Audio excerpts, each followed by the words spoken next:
Australia में 1986 में वो बच्चा पैदा हुआ। तो ऐसी कंडीशन में जब वो बच्चा पैदा हुआ, उसके पेरेंट्स बहुत ज़्यादा परेशान हो गए। उनको लगा कि पता नहीं उनको किस बात की सज़ा मिली है कि उन्हें ऐसा बच्चा मिले। और वो बच्चा भी आगे चल के जब 10 साल का हुआ, उसने सोचा कि मैं सुसाइड कर लूँ, मेरी ऐसी लाइफ का क्या फ़ायदा है, ना तो मेरे हाथ है, ना पैर है, ना मैं चल सकता हूँ, ना कुछ कर सकता हूँ अपने आप के, दूसरों पे डिपेंड है मेरी लाइफ। लेकिन उसने तभी न्यूज़पेपर में एक लेटर पढ़ा, एक आर्टिकल पढ़ा, जिसमें बताया गया था कि किस तरह एक और विकलांग बच्चे ने अपनी विकलांगता को हराया और उसने कुछ करके दिखाया था। तो उसने उस चीज़ से मोटिवेट होकर के अपना सुसाइड का विचार त्याग दिया और कुछ करने का सोचा। तो उसके पैरों की जगह पे छोटी छोटी उंगलियां निकली हुई थी, उन उंगलियों से उसने लिखना सीखा और कंप्यूटर चलाना सीखा, और आगे चल कर के वो बहुत फेमस मोटिवेटर, राइटर और मेंटर बना। वो डिसेबल्ड लोगों ही नहीं, जो सामान्य लोग हैं, जो आम लोग हैं, उनके लिए भी बहुत बड़ा प्रेरणा स्रोत बना। उसका नाम है निक वुजिसिक। आप यूट्यूब पे या गूगल पे सर्च करेंगे, आपको इनके बारे में इंफॉर्मेशन मिलेगी। इसी तरीके से आप लोगों ने एल्बर्ट आइंस्टीन का नाम सुना होगा, एडिसन का नाम सुना है, जॉर्ज वाशिंगटन, फ्रैंकलिन रूजवेल्ट। तो ये सब वर्ल्ड वाइड फेमस सेलिब्रिटीज हैं और ये किसी न किसी तरह की विकलांगता से ग्रसित थे, लेकिन इन्होंने अपनी विकलांगता को हराया और कुछ करके दिखाया। प्रकृति ने भले ही इनके साथ अन्याय किया हो, इनको कुछ चीज़ें सामान्य लोगों से कम दी, लेकिन इनके पास जो चीज़ थी वो था इनका हौसला, इनका जुनून, जिसके बल पर इन्होंने कुछ करके दिखाया। और ये जो सामान्य लोग हैं, जिन्हें प्रकृति ने सब कुछ दिया है, उनसे भी बेहतर कुछ कर पाए। इसी तरीके से कुछ इंडियंस भी हैं, जैसे अरुणिमा सिन्हा है, जिनका एक पैर कटा हुआ है, ट्रेन एक्सीडेंट में उनका एक पाँव कट गया था और उन्होंने माउंट एवरेस्ट की चढ़ाई की। आम लोग भी जिसके बारे में सोच नहीं सकते, माउंट एवरेस्ट की चढ़ाई करना बहुत कठिन काम है, जो अरुणिमा सिन्हा ने करके दिखाया। तो आज मैं आप लोगों को डिसेबल्ड लोगों के अधिकारों के बारे में बताना चाहती हूँ। हमारे स्कूल में एक क्लब बना हुआ है, लीगल लिटरेसी क्लब। उसके अंदर आप लोगों को अलग अलग जो वर्ग के लोग हैं, उनके अधिकारों के बारे में बताया जाना होता है। तो आज मैं आपको विकलांग लोगों के अधिकारों के बारे में बताऊंगी। तो इंडिया में लगभग 2.5 करोड़ के आसपास इस तरीके की पॉपुलेशन है, जिन्हें दिव्यांगजन या विकलांग कहा जा सकता है। लगभग ये हमारी पॉपुलेशन का 2%, 2.25% है। तो इनके लिए सबसे पहले 1995 में कानून बना, फिर उसे 2010 में अमेंड किया गया, चेंज किया गया, और 2016 में रिसेंट इनके लिए दिव्यांगजन अधिकार अधिनियम या दिव्यांगजन अधिकार कानून बनाया गया है। उसके अंडर इनको कुछ फैसिलिटीज दी गई है ताकि ये सामान्य लोगों के बराबर आ सके। तो हम सब लोगों को इन नियमों कानूनों के बारे में पता होना चाहिए। हमारे आसपास जो लोग किसी भी तरह की विकलांगता से ग्रसित हैं, हम उनको भी इनके बारे में अवेयर कर सकें। तो इस एक्ट के द्वारा 2016 में एजुकेशन में और गवर्नमेंट जॉब्स में पहले इनके लिए रिजर्वेशन 3% थी, इसको बढ़ाकर 4% किया गया है।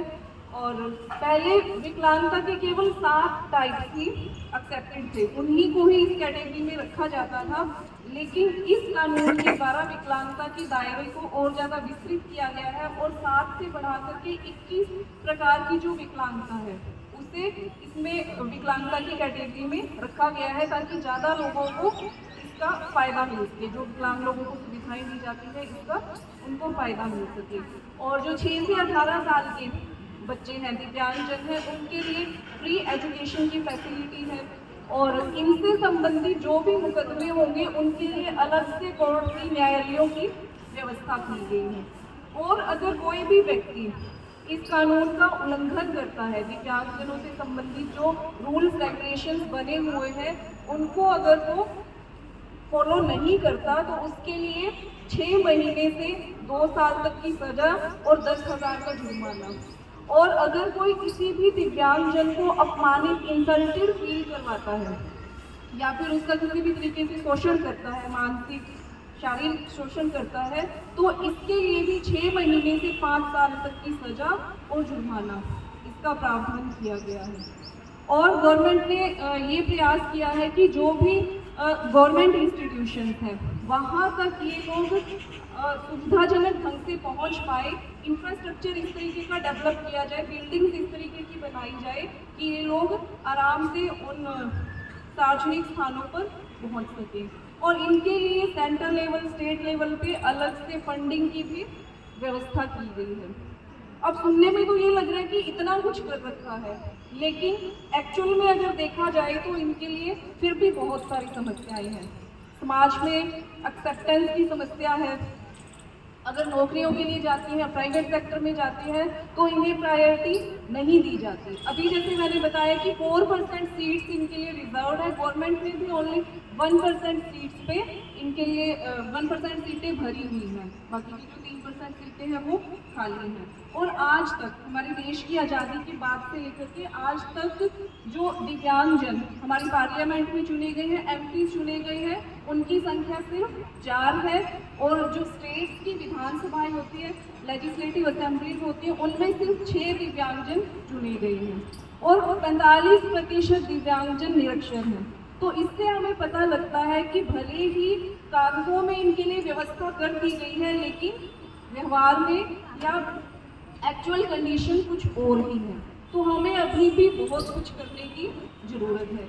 केवल इनके लिए हम कह दें कि इनको विकलांग की बजाय दिव्यांगजन कहा जाए तो इससे कुछ नहीं बदलने वाला है।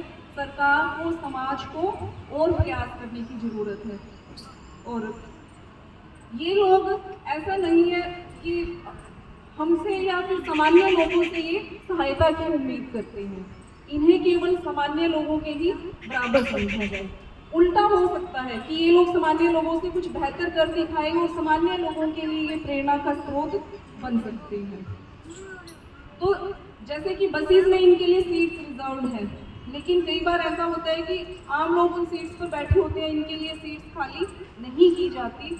और इसी तरीके की बहुत सी समस्याओं का सामना करना पड़ता है। स्कूलों में भी इस प्रकार के जो बच्चे पढ़ते हैं, बाकी के जो नॉर्मल बच्चे हैं, उनके द्वारा इन्हें परेशान किया जाता है, बुलिंग की जाती है, चिढ़ाया जाता है। तो आप बच्चों को भी, जो इस प्रकार के बच्चे हैं, उन्हें अपनी तरह नॉर्मली इक्वली ट्रीट करना है। अगर उनके साथ प्रकृति ने किसी भी प्रकार का अन्याय किया है तो हमें उसका अपमान नहीं करना है।